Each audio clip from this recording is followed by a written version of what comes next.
Hi అండి. ఈరోజు మీకోసం ఒక కథ. కథలోకి వెళ్తే బొక్కలపార్ రైల్వే స్టేషన్ సమయం 11:15.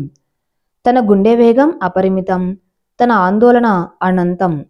పక్కనే ఉన్న సంచిని బాగా దగ్గరికి ముడుచుకొని తన కాళ్ళ మధ్యన తలను ఉంచి 2 చేతులు మడిచి కాళ్ళ మీద పెట్టుకొని తన తలను ఆ చేతుల మధ్యన ఉంచి కూర్చుంది. Your attention please. రాయవరం నుండి కాసిరుప వెళ్ళే కాకాపూర్ ఎక్స్ప్రెస్ కాసేపట్లో బొక్కలపాడు 2వ ప్లాట్ఫామ్ మీదకి వచ్చినది అనే అనౌన్స్మెంట్తో తలపైకెత్తింది ఉషశ్రీ. అవును, తను అనుకున్నది నిజమే. తను ఎక్కవలసిన రైలు అది కాదు. జుట్టు సరిగా ముడివేయలేదు కనుక బాగా గాలికి రేగిపోయి ఉంది. బాగా ఏడ్చిన కన్నీటి చారలు తన చెంప మీద స్పష్టంగా కనపడుతూ ఉన్నాయి. తన చెంపల మీద కన్నీటి చారలతో పాటు చేతివేళ్లు వేసిన వేలి ముద్రలు కూడా చాలా చాలా స్పష్టంగా ఉన్నాయి. సరిగ్గా 12 గంటలకు వచ్చే రైలు తన జీవితాన్ని నిర్ణయిస్తుంది. సరిగ్గా అప్పుడు తన భుజం మీద ఒక చెయ్యి పడింది. క్యా ఇత్నే రాత్ మేన్ ఇధర్ కామ్ క్యా హై తెరా, ఇత్నే రాత్ అకేలే క్యా కర్ రహే హై అని అడిగాడు ఒక గూర్ఖా. ట్రైన్ కే లియే ఇంతజార్ కర్ రహీ హూ అని వచ్చిరాని హిందీలో బదిలిచ్చింది ఉషా. అరే బేటీ, తెలుగా? సరే సరే, బొట్టు లేకుండా పక్కనే బూర్ఖా చూసి ముస్లిం అనుకున్న బేటీ. ట్రైన్ కోసమా? ఒక్కదానివి ఇంత రాత్రి కూడా స్టేషన్లో చూసి అడిగా ఏమనుకోకు బేటీ అన్నాడు ఆ గూర్ఖా. టీ హైజీ అని చెప్పి మళ్ళీ తన తల మళ్ళీ చేతుల మధ్యన ఉంచింది.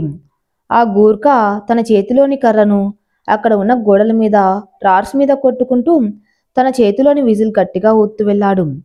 సరిగ్గా 2 నిమిషాల తర్వాత దూరంగా ఏదో పిలుపు వినిపించింది. సరిగ్గా వినపడలేదు. ఈసారి అదే శబ్దం మళ్ళీ గట్టిగా వినిపించింది. అదే శబ్దం ఇంకొంచెం గట్టిగా వినపడింది. ఇంకా ఇంకా గట్టిగా ఆ శబ్దం వినపడడం స్టార్ట్ అయింది. ఆ శబ్దం అది తన పేరే. కానీ ఆ గొంతులో నుండి వింటూ ఉంటే సన్నగా వణుకు పుట్టింది. భయంతో చెమటలు పట్టసాగాయి.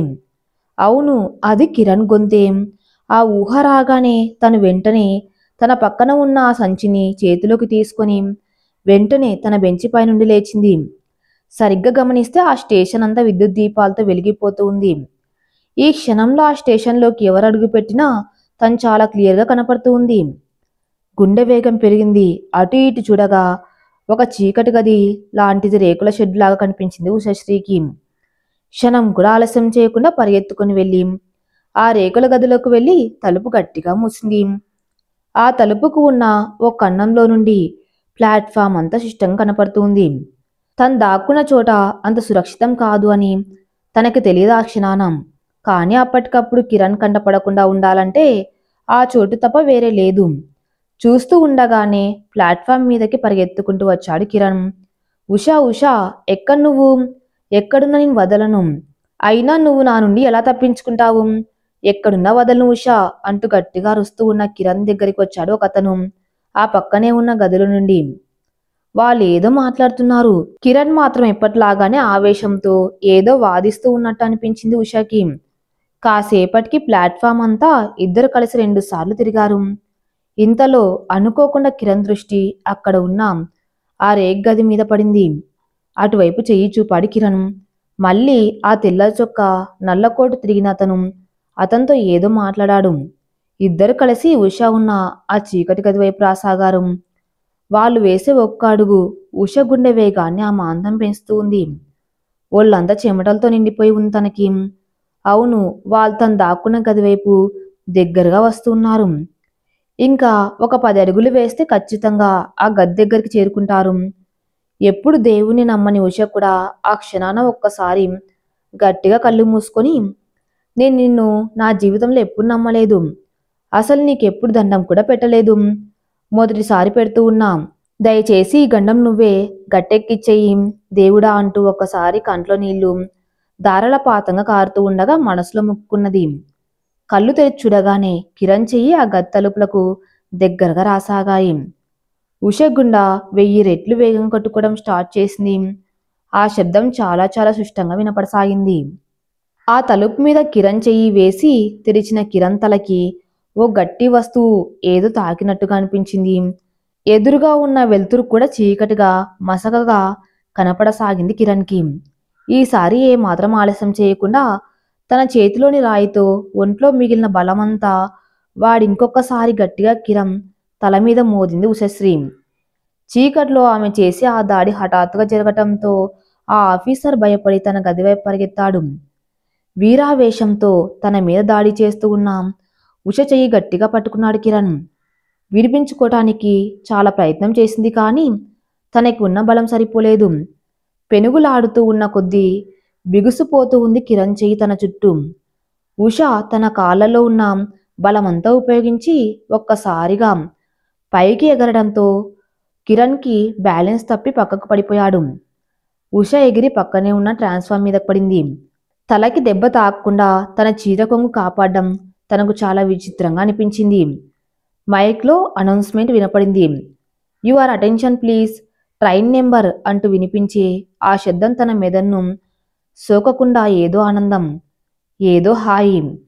ఒక పక్షిని బంధించి ఒక్కసారిగా విడుదల చేస్తే దాని మనస్సులోని ఆనందం ఒక్కసారిగా అనుభవంలోకి వచ్చింది ఉషశ్రీకి.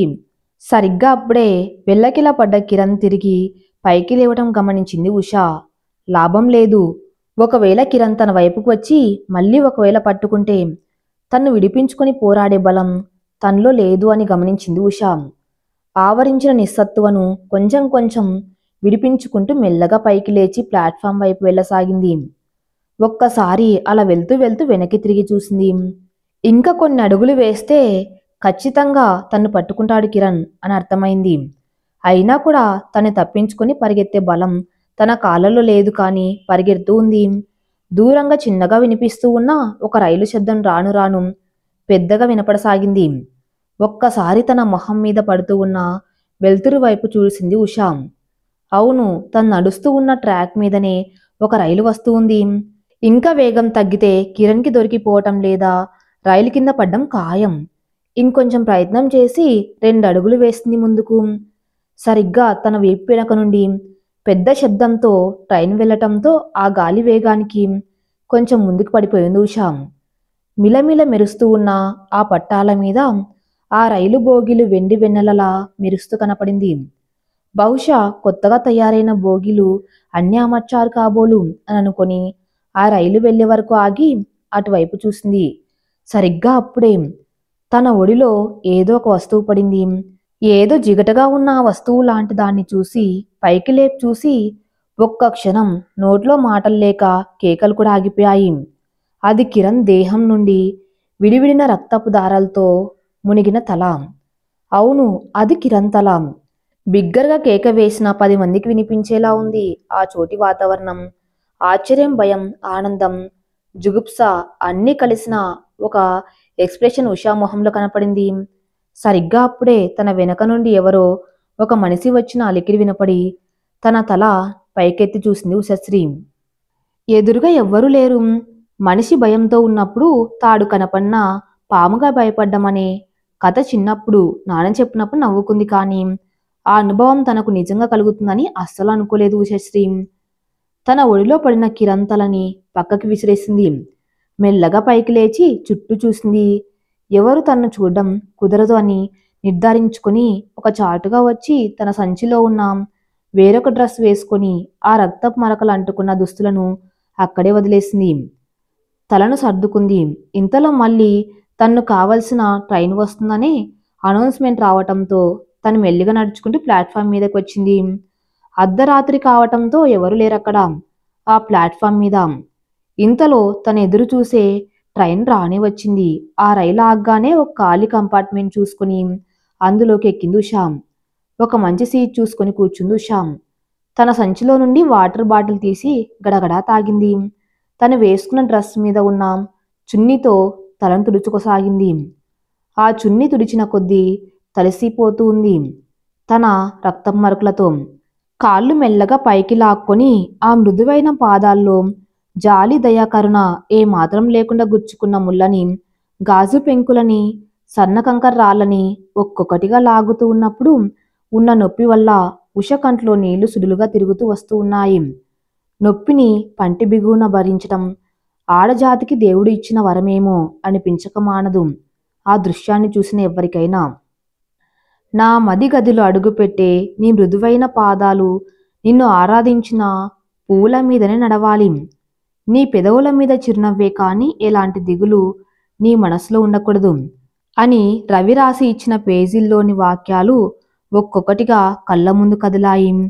ఆ పాదాలు గుర్తుకు రాగానే రక్తంతో తడిసిన తన పాదాలు బాగా నొప్పి పెట్టడంతో అప్రయత్నంగా కన్నీరు కార్చసాగింది ఉష. ఆ నొప్పి కన్నా రవిని దూరం చేసుకున్నాను అనే ఆలోచన ఇంకా నొప్పిని కలిగిస్తూ ఉంది ఉషకి. తల బాగా నొప్పిగా ఉండటంతో మెల్లగా తలను అలా పక్కన ఉన్న కిటికీకి ఆనించి కళ్ళు మూసుకుంది ఉష. మెల్లగా తన తలను 2 చేతులతో పట్టుకుని కళ్ళలో కళ్ళు పెట్టి చూశారు రవి.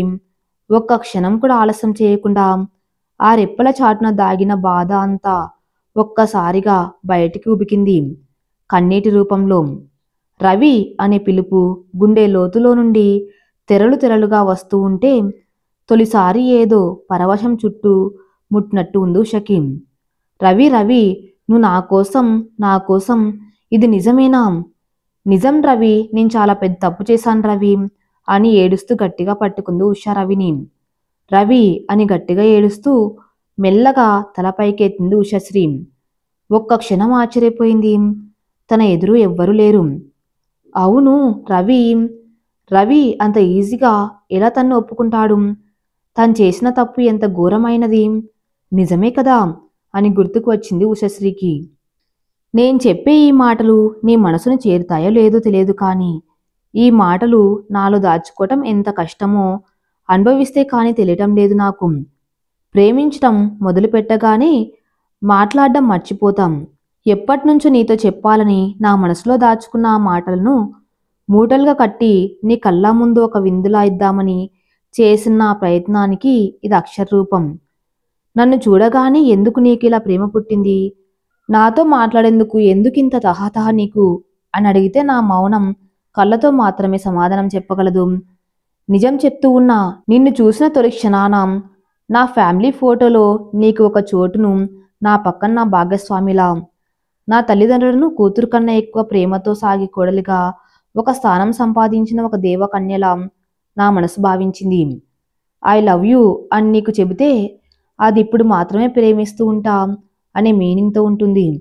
కానీ నువ్వు అని చెప్పినా కూడా నేను ప్రేమిస్తూనే ఉంటాను, నీకే కష్టం రాకుండా చూసుకుంటా అని చెప్పను. కానీ అసలు కష్టం అంటే ఏమిటో చెప్పమని నువ్వు గూగుల్లో వెతికేలా నిన్ను చూసుకుంటా అని చెప్పగలను. ఈ ప్రపంచంలో ఉన్న చిరునవ్వుని అంత ప్యాక్ చేసి నీ గిఫ్ట్ హ్యాంపర్గా ఇవ్వగలను. నొప్పిని నీ చేతికి కాకుండా వాషింగ్ మిషన్లకి, టీవీ రిమోట్ స్విచ్లకు వచ్చేలా చేస్తా అని ప్రామిస్ చేస్తున్నాను. నువ్వు ఖర్చు పెట్టిన తర్వాత ఇచ్చిన కొంత మొత్తాన్ని నా సంపదగా దాచుకుని మురిసిపోతాను. నీ వద్దకు రావాలని ఏ సమస్యను అయినా అడ్డుగోడలా ఆపుతాను. నేను పెరుగన్నం తిన్నా నీకు పరమాన్నం పెడతాను. నీ పాదాలెప్పుడూ నిన్ను దేవతలా పూజించి పరిచిన పూల మీద నడవాలి. చివరిగా ఒక్క మాట, మా నాన్నకు ఒక అందమైన మనసున్న రాకుమార్తె లాంటి ఒక మనవరాలనివ్వటం ఒక దేవకన్యకే సాధ్యం. మరి ఇది చదివి కూడా దేవకన్య మౌనంగా ఉండటం సబరు కాదేమో అని గట్టిగా చదివి పక్కున నవ్వింది ఉషశ్రీ. ఆ గది అంతా వాళ్ళ కిలకిల నవ్వుతూ ఉన్న ఆ నవ్వులతో నిండిపోయింది. ఏంటే అసలు విషయం తప్ప ఎంతెంతో రాశాడు గురుడు అన్నది జాహ్నవి. అది కాదే, ఇతను ఒక ప్రేమ పిశాసి అన్నది వైదేహి. పిపాసి కాదే పిశాచి అని గాయత్రి అన్నంతో మళ్ళీ ఒక్కసారి పక్కన నవ్వారందరూ. ఆ అరుపులకు గది నిండా ప్రతిధ్వనులు రావటంతో శ్రీ, ఏంటి అరుపులు అర్ధరాత్రి 11 సమయంలో? చదువుతూ ఉన్నారా లేదా? హుంకరించింది ప్రకాష్ కంఠం. ఏం లేదు నానా అని గట్టిగా చెప్పింది ఉషశ్రీ. సరే, అల్లరి లేకుండా చదువుకోండి అన్నాడు ప్రకాశం. సరే నాన్న అని చెప్పింది గాయత్రి. అది కాదే, ఇవాళ ఆ రవి అని గాయత్రి ఏదో చెప్పబోయే సమయంలో ష్ అని సైగ చేసింది ఉష. మెల్లగా, నాన్నకి తెలిస్తే కోప్పడతారు, మెల్లగా చెప్పు అంది ఉష. అది కాదే, ఆ రవి అంటే ఇష్టం లేదన్నావు కదా, మరి ఈ ఉత్తరం ఎందుకు తీసుకున్నావు అని అడిగింది గాయత్రి.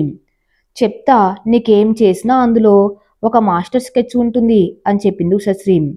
అబ్బో, ఏంటో అది అని అడిగింది జాహ్నవి. చెప్పను, రేపు సాయంత్రం వరకు చూడండి. ఇది ఒక సర్ప్రైజ్ అని చెప్పింది ఉషశ్రీ. ముక్కలు ముక్కలుగా పగిలి ఉన్న గాజు ముక్కలు గది మొత్తం చెల్లాచెదురుగా ఉన్నాయి.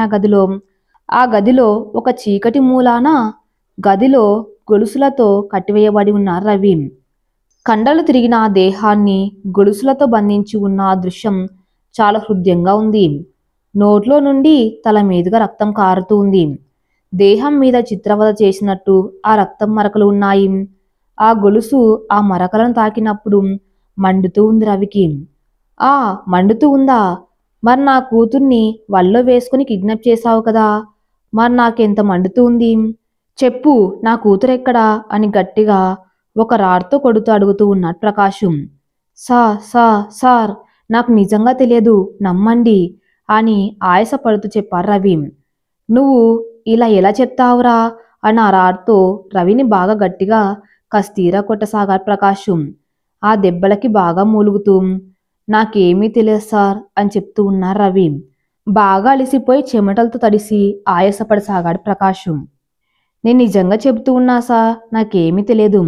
మీ అమ్మాయి నేను ప్రేమించిన మాట నిజమే, కానీ కిడ్నాప్ మాత్రం చేయలేదు. నేను అంత దుర్మార్గుని కాదు సార్ అని చెప్పారు రవి. రే, నేను నీకు వెర్రిపప్పలా కనపడుతూ ఉన్నానా? నువ్వు గ్రేట్రా, ఒక నెంబర్ 1 బిజినెస్ మ్యాన్ని పిచ్చి కుక్కలాగా నీ కూతురు వెంట తిరిగేలా చేశావు. నీ వలన బిజినెస్ లాస్ 5 కోట్లు ఇస్తావా? నీలాంటి చిల్లర నా కొడుకులు మాలాంటి డబ్బు ఉన్న వాళ్ళ అమ్మాయిల చుట్టూ తిరగటం, వాళ్ళకి గాలం వేయటం, తర్వాత మా ఆస్తికి గాలం వేయటం చాలా మంచి స్కెచ్ రా అన్నాడు ప్రకాశం. లేసా, నిజంగా నాకు తను మాత్రమే తెలుసు, తన ఫ్యామిలీ గురించి ఏమీ తెలియదు. మీరింత గొప్ప వాళ్ళని అస్సలు తెలియదు నాకు. కాన్ తన్ను నేను నిజంగానే ప్రేమించాను సార్. తను ఒప్పుకుంటే పెళ్లి చేసుకుందాం అనుకున్నా, కానీ కిడ్నాప్ చేద్దామనే దారుణమైన ఆలోచన నాకు ఎలా వస్తుంది సార్ అని అన్నారు రవి. అబ్బా రవికుమార్ నీ పేరు. 3 సంవత్సరాలుగా నా కూతుర్ని ఫాలో అవుతున్నావు. సుమంత్, సుకుమారు, అనిల్, రమేష్ వీళ్ళు నా ప్రాణ స్నేహితులు. తను ప్రేమించిన విషయం ముందు నా కూతురి కన్నా వాళ్ళకి చెప్పావు ముందు, కానీ కిడ్నాప్ ఎలా చేశావు, ఎక్కడ దాచావు అనేది నాకు అస్సలు అర్థం కాలేదురా అన్నాడు ప్రకాశం. అయ్యో, మీరు చెప్పిందంతా నిజమే సార్. వాళ్ళు నా ప్రాణ స్నేహితులు, కానీ నేను తను అసలు కిడ్నాప్ చేయలేదు. మళ్ళీ చెప్తున్నాం, మీ కూతురు ఒక వారం కనపడకపోతే నేను కిడ్నాప్ చేసినట్టేనా సార్? నిజంగా చెప్తూ ఉన్నా, తన కిడ్నాప్కి నాకు ఏ సంబంధం లేదు సార్ అని అన్నారు రవి. తెలుసురా, నాకు నువ్వే కాదు, అదేంటిరా నీ స్నేహితులు కూడా ఇదే చెప్తారు అంటూ ఎదురుగా ఉన్న ముసుగు తీశాడు ప్రకాశం. ఆ దృశ్యాన్ని చూసిన రవి షాక్ అయ్యాడు. ఎదురుగా ఉన్న సుమంత్, సుకుమార్, అనిల్, రమేష్లను కూడా తనలాగే గొలుసులతో కట్టిపడేయబడి ఉన్నారు. సార్, నిజంగానే చెప్తూ ఉన్నా, నాకు మీ కూతురి కిడ్నాప్కి ఎలాంటి సంబంధం లేదు. వాళ్ళందరినీ కూడా ఎందుకు సార్ ఇలా టార్చర్ పెట్టారు? సార్, మీకు కావాల్సింది మీ కూతుర్ని వదిలేయటం అయితే నిజంగానే ఈ రోజు నుండి తన పేరు నా మనసులో నుండి, రూపం హృదయంలో నుండి, ఈ తలపులు దాటగానే వదిలేస్తాను సార్. దయచేసి మమ్మల్ని వదిలేయండి అని బ్రతిమలాడుతున్నారు రవి. సరిగ్గా అప్పుడే ప్రకాష్ సెల్ ఫోన్ మోగింది. ఏంటి, నిజమా చెప్పేది? అవునా, ఇవ్వు తనకు ఒకసారి. బుజ్జి, థ్యాంక్స్ రామ్. సరేరా, ఓకే అని ఫోన్ కట్ చేసి ఎదురుగా ఉన్న వాళ్ళ వైపు గుర్రుగా చూస్తూ ఉన్నారు ప్రకాశం. ఇంకోసారి నా కూతురు దగ్గర కాదు, నా కూతురు నీడ మీద పడినా పూర్తిగా చెప్పటం అవసరం లేదులే, మీకు అర్థమైందిగా అని చెప్పి తన సెక్యూరిటీకి ఒక సైగ చేసి హడావిడిగా బయటికి వెళ్ళాడు ప్రకాశం. ఆ సెక్యూరిటీ వచ్చి వాళ్ళ కట్లు విప్పసాగాడు. మెల్లగా ఒకరి భుజం మీద ఒకరు చెయ్యి వేసుకుని బయటకు వచ్చారు ఆ స్నేహితులు. రే, నేను అప్పుడే చెప్పాను, ఈ ప్రేమ దోమ మనకు అస్సలు సెట్ అవ్వవు అని నువ్వే వినలేదు అన్నాడు అనిల్ రవితో. రే, నువ్వన్నది నిజమేరా, కాన్ తన్ను ఎప్పుడు నేను ఇబ్బంది పెట్టలేదు. అసలు ఆ లెటర్ కూడా నీ బలవంతం మీదనే ఇచ్చాను అన్నారు రవి. ఆ ఇచ్చావు, కానీ ఏమైంది? చెంప మీద తన చేత్తో సమాధానం. వాళ్ళ నాన్నతో ఇదిగో ఇది ఒక సమాధానం. అయినా ఉషశ్రీ ఎలా కిడ్నాప్ అయిందిరా అని అడిగారు రవి. అనిల్ సెల్ ఫోన్ మోగింది. లిఫ్ట్ చేశాడు. అవతలి వైపు ఉషశ్రీ. ఏంటి, షాక్ అయ్యారు కదా, ఒక్కసారి ఫోన్ మీ ఫ్రెండ్కి ఇవ్వండి అన్నది ఉష ఆ ఫోన్లో. వెంటనే ఫోన్ రవికి ఇచ్చాడు అనిల్. ఏంటి రవి గారు, ఎలా ఉన్నారు? అవును, దెబ్బలు బాగా గట్టిగా తగిలాయనుకుంటాను. సరిపోయిందా, ఇంకా కావాలా అని అడిగింది ఉషశ్రీ. ఉషా అంటే ఇది నువ్వు కిడ్నాపు అని అనంతలో అందుకొని, కిడ్నాపా? ఉషని కూడా కిడ్నాప్ చేస్తారా? అసలు ఏం జరిగింది అంటే, నేను మా ఫ్రెండ్ కలిసి మా రూమ్లో నైట్ చదువుకుంటూ ఉన్నప్పుడు నువ్వు చదవమని ఇచ్చిన లెటర్ చదివా మా ఫ్రెండ్ ముందు. చిరాకు వేసింది అది చదివి. నీ రేంజ్ ఏంటి, నా రేంజ్ ఏంటి, నువ్వు నాకు ప్రపోజ్ చేయటం, అది ఒక లెటర్ ద్వారా. ఆ ఊహ నాకు బాగా కోపం తెప్పించింది. నాతో స్నేహాన్ని ఒక వరంలా చూడాలి. నిన్ను మాట్లాడడమే నీకు ఒక గొప్ప. అలాంటిది నాతో నా జీవితాన్ని నీ ఆధీనంలో ఉంచుకునే ఆ ఛాన్స్ని నీలాంటి ఒక ఆర్డినరీ మ్యాన్కి ఇస్తానా? ఆఫ్టర్ ఆల్ ఒక చిన్న ప్రైవేట్ ఉద్యోగివి. నీకు నేను కావలసి వచ్చిందా అని కోపం వచ్చింది. ఆ కోపాన్ని ఎలా చూపించాలి అని ఆలోచించి, మిమ్మల్ని ఎవరు కిడ్నాప్ చేశారు అని ఒక కొత్త నెంబర్తో మా నాన్నకు కాల్ చేశాం. నిన్ను చాలా రోజులుగా మా నాన్న ఫాలో కావటంతో ఆ అనుమానం నీ మీదికి వచ్చింది. అనుకున్నట్టుగా నువ్వు బలయ్యావు. ఇందాకే చెప్పా కాల్ చేసి డాడీకి. సారీ డాడీ, నీకు చెప్పకుండా ఫ్రెండ్తో కలిసి టూర్కి వచ్చాం. చెప్తే నో అంటావేమో అని భయం వేసింది అని చెప్పాను. ఎప్పుడు నన్ను తిట్టే నాన్న ఎంతో ప్రేమతో నా తప్పును క్షమించి తొందరగా రా, హ్యావ్ ఏ జాయ్ అని డబ్బులు కూడా పంపాడు. నేను వాడిన కిడ్నాప్ ప్లాన్ నా టూర్కి వర్కౌట్ అయ్యింది. థ్యాంక్స్ అండి. మళ్ళీ నన్ను కలవాలని చూస్తే ఇదే ఇంకొకసారి ఇంకొంచెం స్ట్రాంగ్గా ఉంటుంది అని చెప్పింది ఉషా. ఉషా, నేను నిన్నెప్పుడు ఇబ్బంది పెట్టలేదు, బలవంతం కూడా. కుదరదు అని నాతో ఒక్క మాట చెప్పి ఉంటే అర్థం చేసుకుని దూరంగా ఉండేవాణ్ణి. కానీ ఒక ఆడదానికి అవసరం లేనంత ఈగో నీలో ఉంటుందని నేను అస్సలు ఊహించలేదు. నువ్వు ఇప్పుడు నా ప్రేమని నీకు ఉన్న బ్యాక్గ్రౌండ్లో చూస్తూ ఉన్నావు. అందుకే అర్థం కావటం లేదు, కానీ ఒకరోజు అర్థమవుతుంది. కానీ అప్పటికి నువ్వు నాకు అందనంత దూరంలో, నేనందనంత ఎత్తులో ఉంటాను. ఇప్పుడు నేను చెప్పిన ఫీలింగ్ నీకెప్పుడు కలుగుతుందా అని వెయిట్ చెయ్యి. తొందరలోనే ఆ అవకాశం వస్తుంది అని ఫోన్ కట్ చేశారు రవి. రేయ్, మనం ఒక అమ్మాయి మీద ఉంచే ఫోకస్ని మొత్తం మన జీవితాలు మలుపు తిప్పే అవకాశం మీద పెడదాం. ఇక ఈ చిల్లర విషయాల మీద కాకుండా మన జీవితం మీద ఫోకస్ చేద్దాంరా అన్నారు రవి. చేతులు కలిపారు అనిల్, సుమన్, సుకుమార్, రమేష్లు కూడా. నిజంగా భలే ఇచ్చావే కిక్కు, దిమ్మ తిరిగిపోయింది రవికి. లేకపోతే నీకే లవ్ లెటర్ ఇస్తాడా అన్నది గాయత్రి ఉషశ్రీతో. దట్ ఈజ్ ఉషా అని గాగుల్ సరిచేసుకుంది ఉషా. సరిగ్గా అప్పుడే ఉషశ్రీ తల పక్కనే ఉన్న కిటికీ కొట్టుకుంది. అక్కడ అంతకుముందు తగిలిన గాయం ఉండటంతో నొప్పి కళ్ళు తెరిచింది ఉషా. అవును, ట్రైన్ ఆగింది. చుట్టూ చూసింది ఉషా. అక్కడ స్టేషన్ కూడా లేదు. రైలంతా హడావిడిగా ఉంది. అందరూ రైలు ఎందుకు ఆగిందో అని మాట్లాడుకుంటూ ఉన్నారు. కొంచెం ఉత్సుకతతో పక్కనే ఉన్న ఆమెను అడిగింది ఉషా, ఆ ట్రైన్ ఎందుకు ఆగిందని. ఎవరో ఒక యువకుణ్ణి పక్క స్టేషన్లో రైలు మీదకి తోసి ఒక అమ్మాయి ఆత్మహత్య చేసిందట. ఆ అమ్మాయి ఇదే ట్రైన్ ఎక్కిందట. అందుకే అదిగో పోలీసులు కూడా వస్తూ ఉన్నారు అని అటువైపు చూపించింది ఉషకి. ఆ మాటలు వింటూ ఉండగా పై ప్రాణం పైన ఎగిరిపోయింది ఉషకి. తనే తన కోసమే వస్తూ ఉన్నారు, తీసుకెళ్తారు తనని అనే ఆలోచనలు ఉష మెదల్లో తిరుగుతూ ఉండటంతో చిగురుటాకులా వణుకుపోతూ ఆ సంచిని తీసుకుని అక్కడి నుంచి పైకి లేచింది. ఎదురుగా ఉన్న దృశ్యం చూసి షాక్ అయింది. అవును, తను కొంచెం పైకి లేచినా కూడా ఆ బోగిలో ఎక్కిన పోలీసులకి స్పష్టంగా కనపడే అవకాశం ఉంది. దేవుని నమ్మకుండా నిర్లక్ష్యంగా ఉన్నందుకు ఒక సరైన శిక్ష పడబోతుందని మనసులో ఒక ఊహ వచ్చింది ఉషశ్రీకి. మెల్లగా పోలీసులు అన్ని సీట్లను చూసుకుంటూ ఉష ఉన్న సీట్ దగ్గరికి వస్తూ ఉన్నారు. ఉష గుండె చాలా వేగంగా కొట్టుకుంటూ ఉంది. చెమటలు ఎంత తుడుచుకుంటూ ఉన్నా వస్తూ ఉన్నాయి. బిక్కు బిక్కుమంటూ మెల్లగా కిటికీ వైపుకు జరిగి గట్టిగా కళ్ళు మూసుకుని దగ్గరగా ముడుచుకొని తలని ఒడిలో ఉంచుకొని మళ్ళీ ఒక్కసారి మనసులో దేవుణ్ణి వేడుకుంది. ఇంతకుముందు నాకు న్యాయం చేయలేదు, కనీసం ఈసారైనా న్యాయం చేయమని. ఈసారైనా నా తప్పును దిద్దుకునే అవకాశం ఇవ్వవా అని మనసులో గట్టిగా ప్రార్థించింది. పోలీసులు తన దగ్గరికి వచ్చిన శబ్దం వాళ్ళ బూట్ల సౌండ్ ద్వారా చాలా స్పష్టంగా వింటూ ఉంది ఉష. కానీ కళ్ళు తెరవటానికి భయంతో మొండికి వేశాయి. సరిగ్గా అప్పుడే జరిగింది ఒక ఊహించని సంఘటన. పోలీస్ బూట్లు చప్పుడు తన నుండి కొంచెం దూరంగా వెళ్తూ ఉన్నాయి. ఆ చప్పుడుతో ఎదురుగా ఉండే దృశ్యాన్ని ఊహించలేక ఒక్కసారి కళ్ళు తెరిచింది ఉష. ఒక అమ్మాయిని పోలీసులు తీసుకుని వెళ్తూ ఉన్నారు. సరిగ్గా అప్పుడు ఒకసారిగా తనలో మొదలైన భయం తగ్గింది. ఒక అమ్మాయి వచ్చి ఉష పక్కనే కూర్చుంది. ఒకసారి ఆ అమ్మాయి ఉష వైపు చూడగానే సారీ అని చెప్పి తన సంచి తీసి బెడ్ మీద పెట్టింది. నేను మాలతి, మీరు అని చెప్తూ తన చెయ్యి చాచింది. ఉష అని చెయ్యి అందించింది ఉషశ్రీ. ఏంటి మీ చేతులు ఇంత చల్లగా ఉన్నాయి అని అడిగింది మాలతి. అది అది అని ఇంకా ఏదో చెప్పేంతలో మాలతి అందుకుని అర్థమైంది. ఇందాక ఆ అమ్మాయిని పోలీసు తీసుకువెళ్ళటం చూసి మీరు భయపడ్డారు కదా. హాహాహా, నాకు తెలుసు. నిజం చెప్పాలంటే నాకు కూడా భయం వేసిందిలేండి అన్నది మాలతి.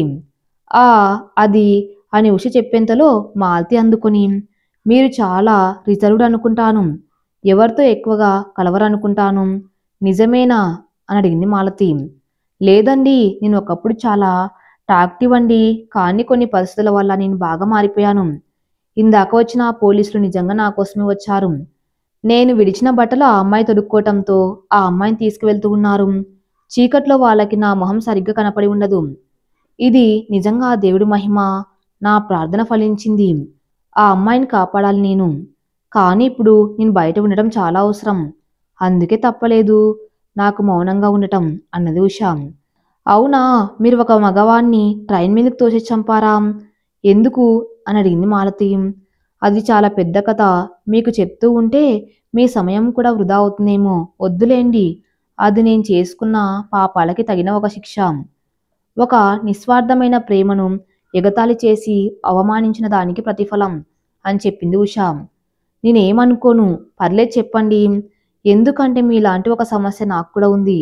కాకపోతే మీరు ముందు చెప్పండి. నాకు తెలిసి మీరేమి తిన్నట్టు కూడా లేరు. ఇదిగో తింటూ చెప్పండి అని ఒక పులిహోర టిఫిన్ బాక్సు ఉష చేతికి అందించింది మాలతి. బాగా ఆకలిగా ఉండటంతో అమ్మ పిలిచి అన్నం పెట్టినట్టు అనిపించింది ఉషకి. మాలతి చేతుల మీద నుండి ఆ బాక్స్ తీసుకుంటూ ఉన్న ఆ క్షణాన ఆ బాక్స్ వెంటనే తెరిచి ఒక్కొక్క ముద్ద తింటూ ఉషశ్రీ చెప్పడం ప్రారంభించింది. నా పేరు ఉషశ్రీ కుమారి. నాన్న పేరు పార్వతి, అమ్మ పేరు ప్రకాశం. నా బెస్ట్ ఫ్రెండ్ పేరు జాహ్నవి. వైదేహి, గాయత్రి నా చిన్నప్పటి నుండి స్నేహితులు. నా హ్యాబిట్స్ వచ్చేసి సింగింగు. చిన్నప్పటి నుండి నేను ఒక మంచి సింగర్ని. కవితలు కూడా బాగా రాస్తాను. రీసెంట్గా డిగ్రీ సెకండ్ ఇయర్ అయిపోయింది. ఇప్పుడు ఫైనల్ ఇయర్ రన్నింగ్ అవుతూ ఉంది. ఇది మంచి ర్యాంక్తో పాస్ అవ్వగానే అంటూ చెప్తూ ఉన్న ఉషని ఆపు అన్నట్టు సైగ చేసి, ఇలా చెబుతూ ఉంటే నీకు జాబ్ కాదు, అసలు ఆ ఇంటర్వ్యూ గదిలో కూడా ఉంచడు కొంచెం సేపు కూడా. అయినా ఇంటర్వ్యూలో చెప్పవలసింది నువ్వు సాధించిన వాటి గురించి. నీ పేరు, అమ్మ నాన్న పేర్లు, స్నేహితుల పేర్లు, గోత్రాలు చెప్పి అర్చన చేయించుకోవటానికి. రేపు నువ్వు అటెండ్ అయ్యేది గుడికి కాదు, క్యాంపస్ సెలక్షన్ ఇంటర్వ్యూకి. ఇలా చెప్పావంటే నీ జాబ్ గోవిందా. అయినా నీకంత ఆస్తి ఉంచుకొని పెళ్లి చేసుకొని సెటిల్ అవ్వక ఈ జాబ్ గోల ఎందుకే నీకు అన్నది జాహ్నవి. హలో, ఒకప్పట్లా కాదిప్పుడు. నాకంటూ ఒక గుర్తింపు రావాలి. నేను సాధించగల కెపాసిటీ ఉందో లేదో నన్ను నేను టెస్ట్ చేసుకోవాలి. అందుకే ఈ ప్రయత్నాలు అన్నది ఉషశ్రీ. అది కాదే, నీకు ఏ ప్రశ్నకు సమాధానం కూడా చెప్పాలన్నది కూడా తెలియదు. నువ్వెలా అని ఏదో జాహ్నవి చెప్పేంతలో ఒక సైగతో తన్ను ఆపమని చెప్పింది ఉష. ఎదురుగా ఉన్న కబోర్డ్లో నుండి ఒక మోడ్రన్ డ్రెస్ తీసి తన ఒంటికి పట్టుకుని ఇలా వెళ్తే అన్ని సాధ్యమే కదా అన్నది ఉషశ్రీ. తలను కొట్టుకొని నీ కర్మ అఘోరించు అని చెప్పి ముసుగు తన్ని పడుకుంది జాహ్నవి. చెప్పండి మిస్టర్ రవికుమార్ గారు, మీరు ఇంత మంచి బ్రిలియంట్ అయి ఉండి కూడా ఇంత చిన్న జాబ్కి ఎందుకు అప్లై చేశారు? తెలుసుకోవాలని అనుకుంటూ ఉన్నాను అని అడిగాడు జగన్నాథం, ఇంటర్వ్యూ బోర్డులో ఒక ప్రధాన సభ్యుడు. ఏముంది సార్, లక్షలు పోసి కొన్న బండైనా పెట్రోల్ పోయకుండా కదలదు కదా. ముందు నాకంటూ ఒక చిన్న ప్లాట్ఫామ్ కావాలి సంపాదించుకోవటానికి. తర్వాత నా లక్ష్యాలన్నీ ఒక్కొక్కటిగా సాధించుకుంటా అన్నారు రవికుమార్. ఓకే ఓకే రవి, నేను ఒక ప్రశ్న అడుగుతా, చివరి సరేనా అన్నారు జగన్నాథం. తప్పకుండా సార్ అన్నారు Ravi. Please tell me a relationship between a station master and a teacher please in a single sentence అని అడిగాడు Jagannatham. A teacher is the one who trains the minds, but a station master is the one who minds the trains అని చెప్పారు రవి. ఆ వెంటనే ఆ గది అంతా చప్పట్లతో మారుమోగిపోయింది. వావు రవి, చాలా బాగా చెప్పారు. కీప్ ఇట్ అప్ అని జగన్నాథం అతని తర్వాత ఒక్కొక్కరిగా రవికి షేక్ హ్యాండ్ ఇవ్వడం స్టార్ట్ చేశారు. కానీ సంఘటనలన్నీ ఒక జత అందమైన కళ్ళు గమనిస్తూ ఉన్నాయని, ఈ దృశ్యం ఆ కళ్ళలో పడ్డం వల్ల తన జీవితంలో పెను మార్పులు వస్తాయని రవికి ఆ క్షణాన తెలియలేదు అని ఉషశ్రీ మాలత్తో చెప్తూ ఉండగా వెక్కిలు మొదలయ్యాయి ఉషకి. తన పక్కనే ఉన్న బాటిల్లో నీళ్లు కూడా లేవు అని గమనించి ట్రైన్ ఆగటంతో లేచింది ఉష. అయ్యో ఎందుకండి, నేను తెస్తాను నీళ్లు, మీరు కూర్చోండి అని చెప్పి ఆ బాటిల్ తీసుకొని ఉష వైపు నవ్వుతూ ఆ ట్రైన్ దిగింది మాలతి. తల బాగా నొప్పిగా ఉండటంతో మెల్లగా తలను ఒక పక్కకు వాల్చింది ఉషశ్రీ కుమారి. సన్నగా కళ్ళు మూతలు పడసాగాయి. ఇంతలో పక్కనే ఉన్న మొబైల్ మోగటంతో ఆ వైపు చూసిన ఉష ఒక్కసారిగా షాక్ అయింది. ఆ డిస్ప్లే మీద తన ప్రాణమైన రవి ఫోటో బ్లింక్ అవుతూ ఉంది. పేరు మాత్రం కుందన్ డార్లింగ్ అని ఉంది. రవి మాలతికి ఎలా తెలుసు? కుందన్ ఏమిటి? తన పేరు రవి కదా. అసలేంటి? తను పొరపాటుగా చూసిందేమో అని మళ్ళీ ఒకసారి చూసింది. అవును, అది రవి ఫోటోని. పేరు మాత్రం కుందన్ కాలింగ్ అని ఉంది. చాలాసేపు ఆలోచించిన తర్వాత తొందరపడి నోరు జాడటం అడగటం మంచిది కాదు అని అనిపించింది ఉషశ్రీకి. బాటిల్ నింపుకొని కొన్ని అరటిపళ్ళు తీసుకుని తన భోగి వైపుగా మాలతి రావటం గమనించింది ఉషశ్రీ. పెద్దగా హారనిస్తూ ట్రైన్ కదలడానికి సిద్ధమైంది. రైలు కదిలేలోపే మాలతి భోగిలోకి వచ్చి ఆ పళ్ళు ఇచ్చి వాటర్ బాటిల్ అందించింది మాలతి. మీకిందాక ఫోన్ వచ్చింది అని చెప్పింది ఉషశ్రీ. తెలుసు వస్తుందని, అందుకే మొబైల్ ఇక్కడే ఉంచి వెళ్ళాను. అసలు బ్లాక్ చేయవలసింది ఆ నెంబర్ను, కానీ ఎందుకో చేయలేకపోతూ ఉన్నాను అన్నది మాలతి ఆ మొబైల్ అందుకొని. ఎందుకంటే అంత చిరాకు? ఎందుకు ఆ నెంబర్ చూడగానే అంత కోపం వచ్చింది మీకు? పర్సనల్ అనుకుంటే మాత్రం చెప్పకండి అన్నది ఉష. చెప్పాగా నా జీవితంలో కూడా ఒక ఫ్రస్ట్రేషన్ ఉంది అని, అది తనే అని తన మొబైల్లో ఉన్న పిక్ చూపించింది మాలతి. పేరు కుందన్ వర్మ, మీకు తెలిసే ఉంటుంది. ఒక టాప్ బిజినెస్ మ్యాన్. నేను అతన్ని ఒక సెమినార్లోని తొలిసారి కలిశాను. లక్ష్యం లేని వాడికి లక్ష్యం రావాలని, దీక్ష లేని వాడికి శిక్షలు తప్పవని ఏవో చెప్తూ ఉంటాడు. తన చూపు ఎప్పుడు బిజినెస్ మీదనే ఉంటుంది, కానీ నా మీద కాదు. ఇవాళ ఒక పని మీద బయలుదేరాను, బాస్కి చెప్పకుండా. అందుకే బాస్ ఇన్నిసార్లు ఫోన్ చేస్తూ ఉన్నాడు అన్నది మాలతి. అరే, సెలవు అంటే బాస్కి చెప్పి కదా పెట్టవలసింది, అలా చెప్పకుండా పెడితే ఎలా అని అన్నది ఉషశ్రీ. అది కాదు, మా బాస్ లైఫ్లో ఒక అమ్మాయి ఉంది అని అనిల్ చెప్పాడు. కాలేజ్ లైఫ్లో ఎంత అవమానించినా కూడా తన ఆలోచనలో నుండి బయటపడలేకపోయాడట. కుందన్ సంపాదించిన ఆస్తి కొన్ని కోట్లు ఉంటుంది. అయినా కూడా ఒక అమ్మాయి కోసం ఇంకా తను పెళ్లి చేసుకోలేదు. తన్ని ఎంత అవమానించినా కూడా స్వచ్ఛమైన ప్రేమతో ఆ అమ్మాయి తనకు కావాలి అని అమ్మ నాన్నలతో వాదించి కూడా ఇంట్లో నుండి బయటకు వచ్చి తను పనిచేసిన కంపెనీకి పోటీగా ఒక కంపెనీ స్టార్ట్ చేసి ఇప్పుడు ఫోర్డ్ మ్యాగజైన్లో చోటు సంపాదించాడు. కుందన్ వర్మ మై డార్లింగ్, కానీ ఎంత పక్కన ఉన్నా నన్ను ఒక అమ్మాయిగా కూడా చూడడు అని చెప్పింది మాలతి. అవునా, ఇంకా చెప్పి మీ బాస్ గురించి. తను ప్రేమించిన అమ్మాయి ఎక్కడ ఉందంట, ఏమైనా చెప్పాడా మీకు అని అడిగింది ఉషశ్రీ. తను తను తనకేం చాలా హ్యాపీగా ఉండి ఉంటుంది. అప్పట్లో తనకి బాగా డబ్బు పొగరు కదా. తన లైఫ్ చాలా బాగుంది అనుకుంటూ ఉన్నాను అన్నది మాలతి. తను కూడా అలాగే ఉంటుంది అనుకుంది. పాపం, తను వాళ్ళ అమ్మా నాన్నలకు సొంత కూతురు కాదని, తన్ను పెంచుకునేది పెద్దమ్మ పెద్దనాన్నలు తన మైనాటి తీరే వరకు, తర్వాత చంపేసి రైల్వే ట్రాక్ మీద పడేయాలి అని అనుకున్నారని, ఆ విషయం తెలిసి ఆ ఇంట్లో నుండి పారిపోతూ ఉంటే సంపత్ కనిపించాడు అని నన్ను రవి దగ్గరికి తీసుకువెళ్తా అని చెప్పి ఒక బ్రోతల్ హౌస్లోకి అమ్మాడని, అక్కడ ఆమె అనుభవించిన బాధలు ఎక్కువై తనలో మార్పు తెచ్చాయని, నిజమైన ప్రేమను ఎగతాళి చేస్తే నష్టపోయేది తనే అని తెలిసిందని, అక్కడి నుండి తప్పించుకొని చాలా కష్టపడి తన మొబైల్తో రవికి కాల్ చేసి రక్షించమని చెప్పి తన గోడు చెప్పుకుందని, తనను అతని దగ్గరికి జాగ్రత్తగా తీసుకురావడానికి ఒకరిని పంపుతా అని చెప్పాడని అని చెప్తూ ఉండగా, ఆ ఆగు, నువ్వు ఆ బాస్ ప్రేమించిన అమ్మాయివా? మా బాస్ ఎప్పుడూ నాకు మీ పేరు చెప్పలేదు, కానీ ఈరోజు మా బాస్ చెప్పాడు బొక్కలపాడు వద్ద ఒక అమ్మాయి ట్రైన్ ఎక్కుతుందని, తను జాగ్రత్తగా తెమ్మని. So you are the one my boss love. నిన్ను అంటూ తన బ్యాగ్లో నుండి కత్తి తీసి ఉష మీదికి విసిరింది. నా ప్రేమకు అడ్డుగా ఉన్నది నువ్వా? నిన్ను చంపి కుందన్ని నా వాణ్ణి చేసుకుంటాను అని కత్తి తీసుకొని మళ్ళీ ఉష మీదికి దూకి తన గొంతులో పొడవబోయింది. సరిగ్గా అప్పుడే ఆ చేతిని ఒక చెయ్యి గట్టిగా పట్టుకుంది. తల తిప్పి చూసింది. మాలతి ఒక్కసారిగా షాక్ అయింది. ఎదురుగా కుందన్. నాకు తెలుసు నువ్వు ఈ పని సరిగ్గా చేయలేవని. నువ్వు నాకు తెలియకుండా ఆఫీస్లో ల్యాప్టాప్ వాడినప్పుడు నాకు నీ మీద డౌట్ వచ్చింది. సీసీ కెమెరా నువ్వు నా కంపెనీకి సీక్రెట్ దొంగలించినావు అని చెప్పింది. నన్ను రెచ్చగొట్టేలా ట్రాప్ అయ్యేలా ఉండమని నన్ను ట్రాప్ చేయటానికి తొంబోలా కంపెనీ వేసిన స్కెచ్ అని తెలుసు. అందుకే నేను బొక్కలపాడు స్టేషన్లో నుండి నిన్ను ఫాలో అవుతూ వస్తూ ఉన్నాను. నన్ను దక్కించుకోవాలని నా లవర్ని చంపడానికి కూడా తెగించావు. గ్రేట్, యు ఆర్ డిస్మిస్ అని చెప్పి ఒక్క తోపు తోసాడు మాలతిని. ఎదురుగా ఉన్న పోలీసుల మీద పడింది. వాళ్ళు మాలతిని తీసుకుని వెళ్లారు.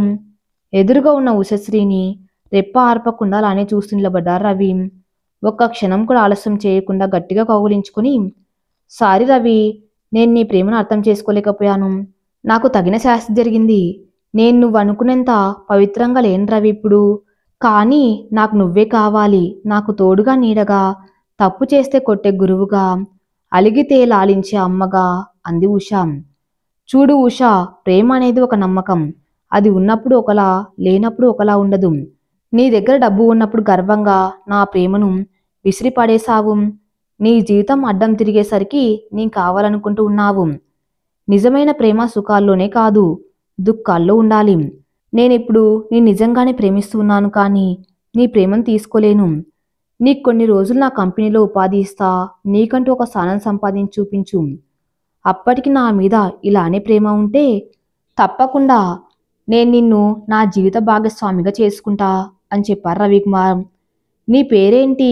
రవికుమార్ కదా అని అడిగింది ఉషశ్రీ. రవికుమార్ వర్మ నా పూర్తి పేరు. మా నాన్న పేరు కుందన్ వర్మ. బిజినెస్లో నేను సక్సెస్ కావడానికి తన ప్రాణాలు పోగొట్టుకుని ఆ ఎల్ఐసి డబ్బులు వచ్చేలా చేశాడు. అందుకే మా నాన్నకు గుర్తుగా కుందన వర్మ నా పేరు అన్నారు రవి. రవికుమార్ ఉషశ్రీ కలిసి తమ ప్రయాణం సాగించారు. ఉష మనసులో ఉన్న కోరిక నెరవేరే తీరువైపు.